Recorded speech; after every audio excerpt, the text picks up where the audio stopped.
प्रिय मित्रमैत्रिणींनो, सुप्रभात.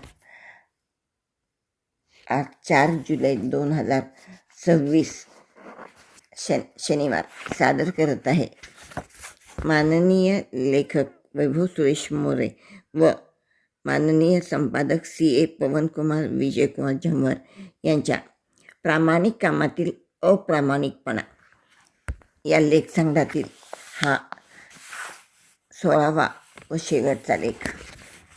बदलाची सुरुवात.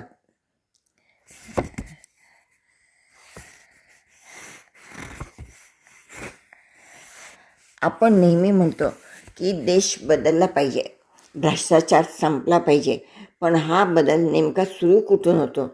हा बदल माझ्या खिशातून, माझ्या वागण्यातून आणि माझ्या घरातून सुरू होतो. भ्रष्टाचाराच्या अंधारावर ओरडण्यापेक्षा स्वतःच्या वाटणीचं एक छोटासा दिवा लावणे केव्हाही श्रेष्ठ ठरते. हे पुस्तक म्हणजे केवळ व्यवस्थेवर केलेली टीका नाही, तर ती एक परिवर्तनाची हाक आहे. आणि हे परिवर्तन कुठल्या कायद्याने नाही, तर आपल्या दैनंदिन आचरणातून सुरू होणार आहे. सूर्योदयाची सुरुवात. वेळेचे नियोजन. रात्री ठरवलेल्या वेळीच गजर वाजल्यावर उठणे हा स्वतःला दिलेल्या शब्दाचा पहिला प्रामाणिकपणा आहे. शरीराला आवश्यक व्यायाम किंवा योगासने करणे, स्वतःच्या प्रकृतीशी प्रामाणिक राहणे, जेणेकरून आपण समाजावर ओझं बनणार नाही. आपण आपल्या दिवसाची सुरुवात एका संकल्पाने करू शकतो. घराबाहेर पडताना हा विचार करणे की आज मी माझं काम पूर्ण निष्ठेने करेन. कामाच्या ठिकाणी वेळेवर पोहोचणे हा सुद्धा वेळेचा प्रामाणिकपणाच आहे. दुपार. व्यवहारच्या ठिकाणी, मग ते सरकारी कार्यालय असो वा खाजगी दुकान, तिथे शॉर्टकट न शोधता नियमांचे पालन करणे, कोणाचे तरी काम अडवून स्वतःचा फायदा न पाहणे. संध्याकाळ. सोशल मीडियावर जे पाहतो आणि जे लिहितो त्यामध्ये पारदर्शकता ठेवणे, केवळ प्रसिद्धीसाठी नाही तर खऱ्या समाधानासाठी मदतीचा हात पुढे करणे. रात्र झोपण्यापूर्वी स्वतःला एक प्रश्न विचारणे, आज माझ्यामुळे कोणाचे नुकसान झाले का? आज मी कोणाचे मन दुखावून किंवा फसवून तर काही मिळवले नाही ना? घरातला ओला आणि सुका कचरा वेगळा करणे, कोणी बघत नाही म्हणून तो उघड्यावर किंवा नालीत न फेकणे. दात घासताना किंवा अंघोळ करताना नळ चालू न ठेवणे. नैसर्गिक साधनांचा अपव्यय टाळणे हा निसर्गाशी असलेला प्रामाणिकपणा आहे. प्रवासात आणि रस्त्यावर नागरिक म्हणून प्रामाणिकपणा. वाहतुकीचे नियम. सिग्नलला पोलीस नसले तरी लाल दिवा पाहून थांबणे. गाडी चालवताना मोबाईलचा वापर टाळणे. रस्त्यावर कोणी पोलीस उभा असेल तरच हेल्मेट घालणे किंवा सीटबेल्ट लावणे हा भीतीचा प्रामाणिकपणा झाला. पण जेव्हा रस्ता रिकामा असतो आणि आपण वळताना न विसरता इंडिकेटर देतो, तेव्हा तो आपला स्वभाव असतो. ऑफिसला किंवा कामावर वेळेत पोहोचणे. कामाच्या तासात वैयक्तिक कामासाठी वेळ न घालवणे. ज्या कामाचा मोबदला पगार आपण घेतो ते काम कोणाच्याही देखरेखीशिवाय सर्वोत्तम करणे. चलता है ही वृत्ती सोडून देणे. तुम्ही डॉक्टर असा, शिक्षक असा किंवा ग्रामपंचायतीतील कर्मचारी असा, आपण ज्या कामाचा पगार घेतो ते काम पूर्ण निष्ठेने आणि कोणालाही न अडकवता करणे हीच खरी देशसेवा आहे.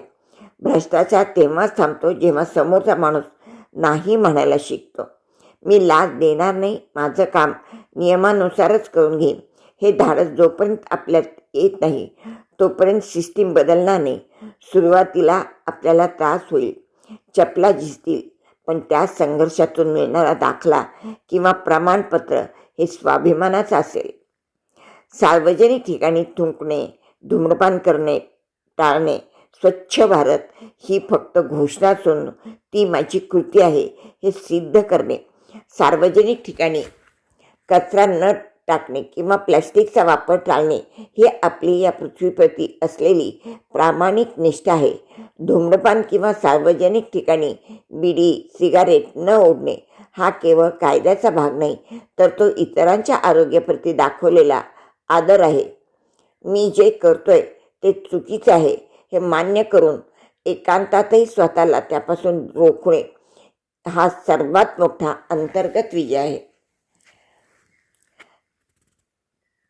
बस स्टँडवर, बँक, दवाखाना किंवा दुकानात आपली वेळ येईपर्यंत शांतपणे रांगेत उभे राहणे, वशिल्याने पुढे जाण्याचा प्रयत्न न करणे.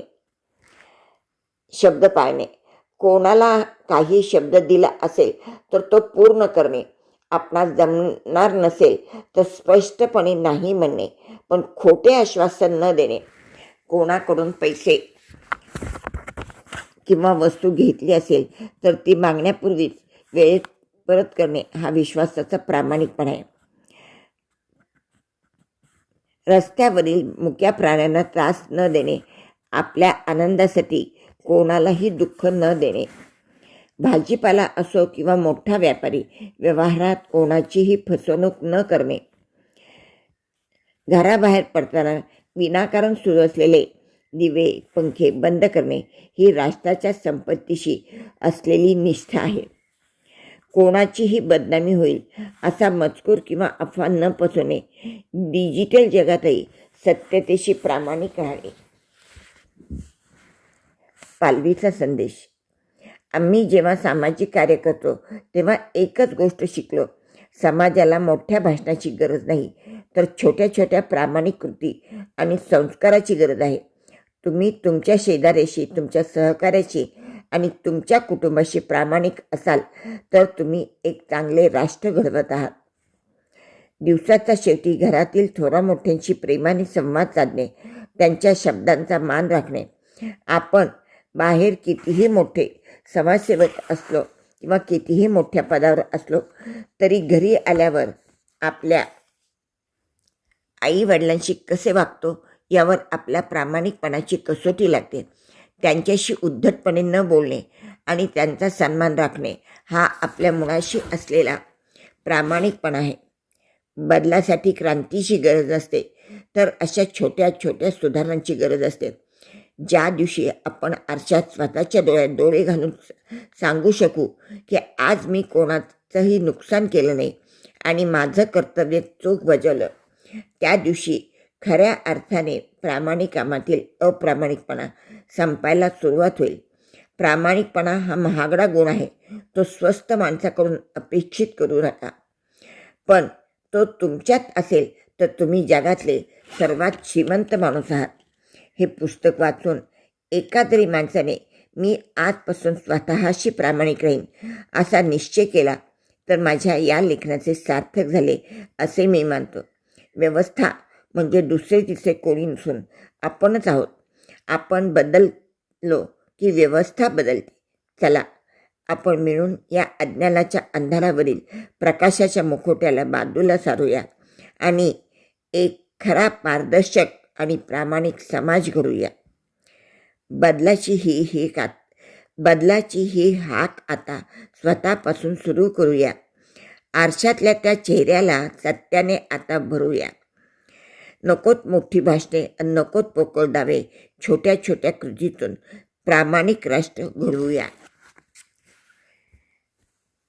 प्रिय मित्रमैत्रिणींनो, पुस्तकाचे वाचन जरी इथं संपले तर आपल्या कृतीला मात्र आता या क्षणापासून प्रामाणिकपणाला आपण सुरुवात करूया. लेखकांनी जे सांगितले आहे, जे पोटतिडकीने मानले आहे, त्याचं आपण पालन करूया. रोज नित्य नियमाने सकाळी नियम घेऊ की माझ्यामुळे आज कोणाचेही मी नुकसान करणार नाही, वेळेचा अपव्यय करणार नाही. ज्याचा मोबदला घेतो ते प्रामाणिकपणे पूर्ण वेळ आणि योग्य रीतीने काम करेल. अशा छोट्या छोट्या बऱ्याच गोष्टी आपण जर पाळल्या तर खरोखर उत्तम राष्ट्र घडायला असा कितीसा वेळ लागेल. तुमच्या प्रतिसादाची वाट पाहत आहे. तुमची बाई, तुमची मैत्रीण. आजच्या दिवसासाठी खूप खूप शुभेच्छा. पालवी परिवार व शब्दशिल्प वाचण्याकडून. धन्यवाद. वंदे मातरम.